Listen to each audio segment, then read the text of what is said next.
Madame la présidente, monsieur le ministre, monsieur le président de la commission de l'aménagement du territoire, madame le rapporteur, mes chers collègues, le contrôle aérien est un service public essentiel au pays. Il participe de notre souveraineté, il permet d'assurer le contrôle de notre espace aérien et il assure pour nos territoires, pour la connectivité du pays, un rôle majeur, régalien. C'est bien sûr assurer la sécurité des vols, c'est permettre la connectivité, notre ouverture sur le monde. C'est un service public qui est en phase de se moderniser. J'ai été en 2018 l'auteur d'un rapport qui était assez critique sur l'état de ce service public et je ne suis pas suspect donc d'une extrême gentillesse vis-à-vis d'eux. Je peux dire que ce service est engagé dans une modernisation qui lui permet de recoller au peloton de tête européen dans le cadre du ciel unique et de l'interopérabilité. J'interviens ici avec cette proposition de loi parce que dans le cadre des règles spécifiques qui sont celles des contrôleurs aériens, il y a une difficulté que chacun connaît et que nous devons essayer de traiter. Différents auteurs de propositions de loi ont présenté des textes ces dernières années. Je veux citer le président Retailleau, que je remercie tout particulièrement de s'être associé à cette proposition de loi, qui avait présenté une proposition de loi au nom de son groupe, qui avait d'ailleurs un domaine plus large. Et puis citer Joël Guerriau, qui avait ici même présenté une proposition de loi et qui s'est également associé à ce texte. Je rappelle que les contrôleurs aériens, il faut que nous l'ayons en tête, sont soumis à des règles particulièrement strictes. Il y a des règles de respect du survol, il y a une exigence de continuité, il y a une exigence de sécurité, et il y a le cadre européen que j'ai rappelé, celui du ciel unique. Les contrôleurs aériens, au moment de ce qu'on appelle la loi Diard, ont donc été exemptés de l'application de celle-ci, en particulier car ils ont un service minimum. Nous devons bien sûr à tout moment pouvoir assurer la continuité du survol du pays. Et nous sommes d'ailleurs un pays particulièrement survolé, avec une complexité du trafic. Mais le dispositif aujourd'hui fonctionne assez mal et les difficultés sont très largement documentées.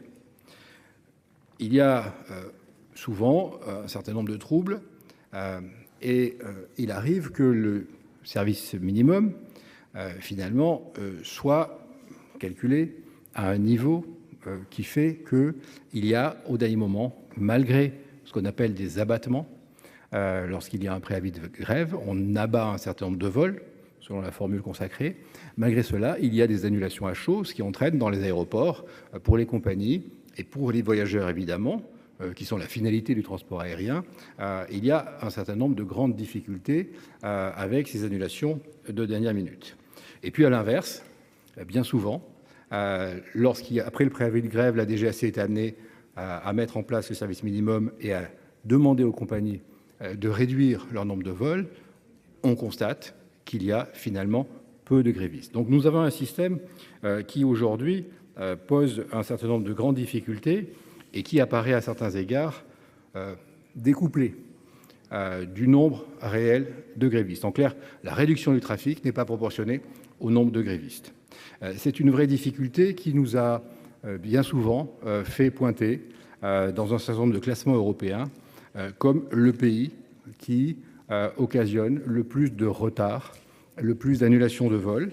Et c'est un élément difficile à vivre, même d'ailleurs pour les contrôleurs qui ont à l'esprit de développer la capacité de faire passer le trafic, de développer ce qu'on appelle des routes droites, c'est-à-dire qu'il y a une exigence environnementale, la volonté de préserver notre planète et donc qu'il y ait le moins d'émissions de CO2 possible, qui passe par des routes les plus droites possibles.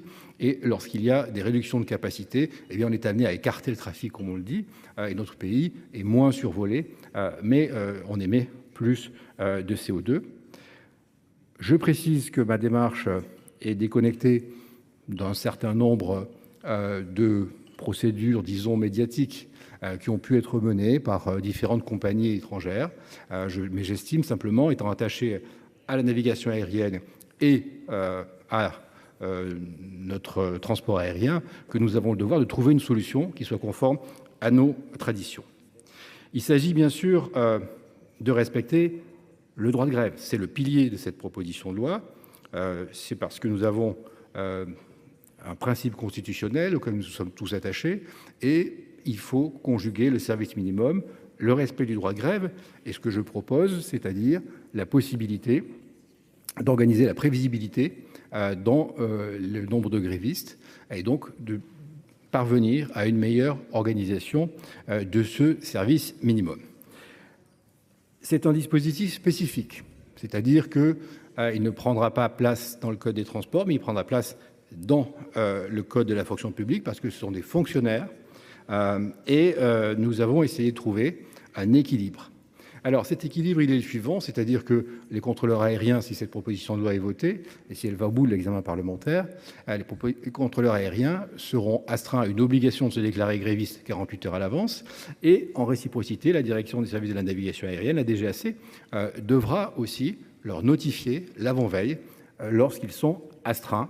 Je le disais, c'est un service où il y a un service minimum, donc il y a des astreintes, et aujourd'hui, les contrôleurs aériens eux-mêmes voit les conséquences d'une forme de désorganisation lorsqu'il y a beaucoup de mouvements de grève, avec la difficulté de prévoir le nombre réel de grévistes et donc le niveau du service minimum, le niveau du nombre d'astreintes d'un côté, et puis ça leur donne aussi finalement de grandes difficultés d'organisation pour leur propre service, parce que il y a eu par exemple depuis le début de l'année, sur 5 mois avec les grèves pour les retraites, il y a eu 40 jours de grève, 40 jours d'astreinte.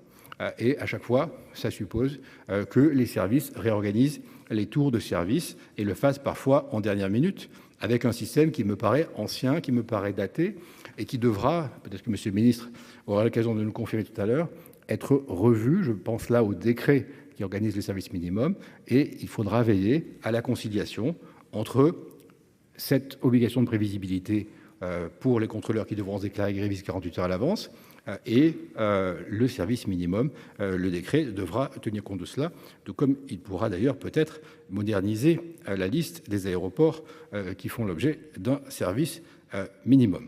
Donc il y a une volonté d'équilibre avec une double prévisibilité, l'une qui va permettre, je pense, d'améliorer l'organisation des services et d'éviter, lorsque la grève est peu suivie, qu'il y ait une grosse réduction du trafic, mais de faire évidemment que les jours où là, la grève est très suivie, eh bien, il y aura une réduction proportionnelle du trafic. C'est pourquoi, dans le titre de cette proposition de loi, j'ai veillé à ce qu'on indique que nous cherchons une bonne adéquation entre la réduction du trafic et le nombre de grévistes.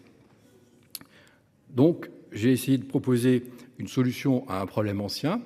Je souhaite le faire dans le cadre du dialogue social et dire combien je suis attaché à la modernisation de cette belle maison qu'est la DGAC et que ça ne peut passer que par le dialogue social, par la confiance dans les partenaires sociaux et dans l'ensemble des personnels de cette maison-là.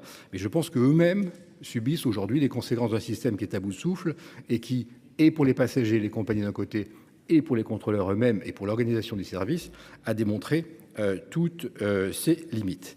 Voilà l'objet de ce texte qui vous est soumis. Je veux simplement dire que c'est une tentative, je pense, proportionnée et aussi concertée que possible, en tout cas aussi adaptée que possible aux réalités de ce métier-là, qui est un métier essentiel pour nous. Et si nous y parvenons, je pense que nous aurons fait un pas et qu'il restera à la DGAC beaucoup de sujets pour continuer sa propre modernisation, parce que c'est un service de pointe qui est reconnu au niveau mondial et qui doit continuer à innover. C'est en tout cas, je pense, le sens de cette proposition de loi. Et innover, c'est aussi innover dans la capacité à organiser le dialogue. Je vous remercie.